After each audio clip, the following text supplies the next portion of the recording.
दिव्या को देखने लड़के वाले आए हैं, लेकिन उनकी बातों से लग रहा है कि वो लंबी लंबी फेंक रहे हैं। हमारे यहाँ 5 कार हैं, 7 बाइक्स हैं, फिर भी हम बस से आए हैं। वो क्या है ना कि हमें दिखावे का बिल्कुल शौक नहीं है। बड़ा नेक ख्याल है बेटा। लेकिन खुद की गाड़ी में बैठना दिखावा थोड़ी ना होता है। अरे हम दिल्ली से आए हैं, वहाँ पोल्यूशन बहुत है ना, तो हम गाड़ी में नहीं निकलते हैं। हाँ, ये उससे भी बड़ा नेक ख्याल है बेटा। लेकिन अगर आपको पोल्यूशन की इतनी चिंता है तो घर में 5 कार और 7 बाइक क्यों रखी है? अरे इतने पैसे हैं, फुर्सत में क्या करेंगे, कुछ ना कुछ खरीद लेते हैं। अभी पिछले ही हफ्ते एक हेलीकॉप्टर खरीदने का सोच रहा था। तो क्यों नहीं खरीदा? अरे उसके पंखे हवा ज्यादा देते हैं, हमारी माँ को ठंड बहुत लगती है ना, अब बुजुर्गों का ध्यान रखना पड़ता है ना।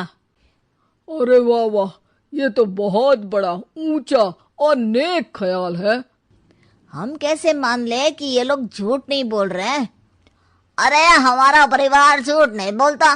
दिल्ली शहर में किसी से भी पूछ लीजिएगा, हमारे बेटे का बड़े लोगों में उठना बैठना है। हाँ।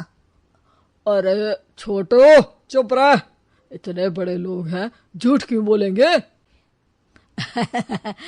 हमारी फैक्ट्री है, और ऐसी फैक्ट्री कि यहाँ ग्राहक आया, इधर सामान बनाया जल्दी जल्दी, और हम हर काम ना जल्दी करते हैं। हाँ वही तो, तब जल्दी जल्दी अपनी बेटी का हाथ हमारे बेटे के हाथ में दे दीजिए।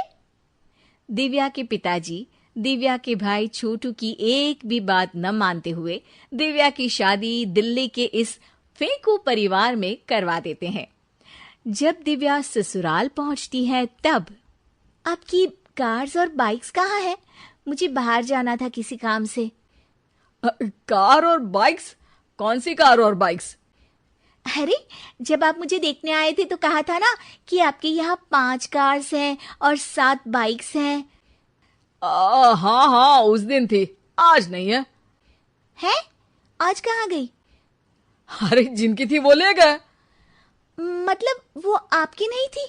आपने तो कहा था हमारे घर पर है। हाँ घर पर थी, बाबूजी का एक पार्ट टाइम काम है, कार और बाइक धोने का।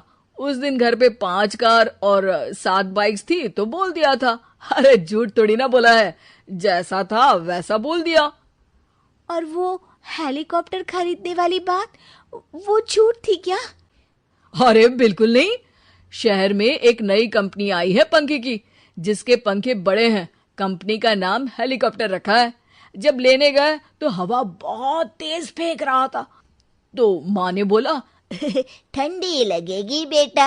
वैसे भी दिल्ली में ठंड ज्यादा होती है ना। झूठ कहाँ बोला मैंने, जैसा था वैसा बोल दिया। हे भगवान! और वो फैक्ट्री वाली बात, इधर ग्राहक आया उधर सामान तैयार। अरे वो भी तो बिल्कुल सही है। मेरा ना पानी पूरी का ठेला है, इधर ग्राहक आता है उधर पानी पूरी बना देता हूँ। अरे झूठ कहाँ बोला, जैसा था वैसा बोल दिया। हे राम, मेरे तो कर्म फूट गए। आपने तो कहा था कि आप लोगों का बड़े लोगों में उठना बैठना है। अरे है तो, पहले मैं बहुत बड़े लोगों के यहाँ नौकर था। जब भी कोई गलती करता तो वो मुझसे उठक बैठक लगवा देते। हो गया ना बड़े लोगों में उठना बैठना। दिव्या अपने साथ हुए धोखे पर रोने लगती है और ठान लेती है कि वो ससुराल वालों को लाइन पर लाकर ही रहेगी और उनकी ये झूठ बोलने वाली आदत छुड़वा कर रहेगी। आप लोग खाने में क्या लेंगे? करेला खा लूंगा। अरे मुझे तो टिंडे खाने हैं। कद्दू खाऊंगा। अच्छी बात है, खाने की टेबल पर मिलते हैं।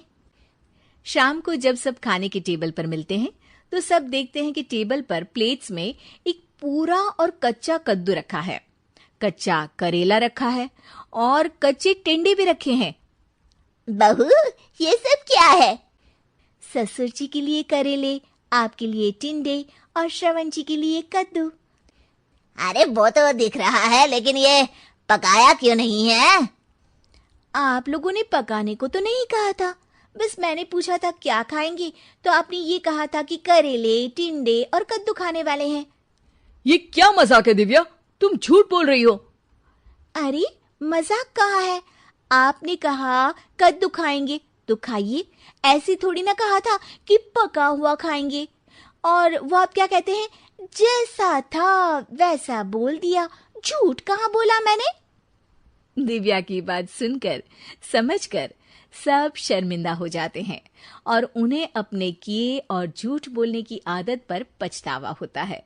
दिव्या समझदारी दिखाते हुए उन्हें सच के रास्ते पर चलने और किसी से मजाक में भी झूठ ना बोलने की सीख देती है और उनके काम में मदद करके उनके काम को और बड़ा बनाने में मदद करने लग जाती है।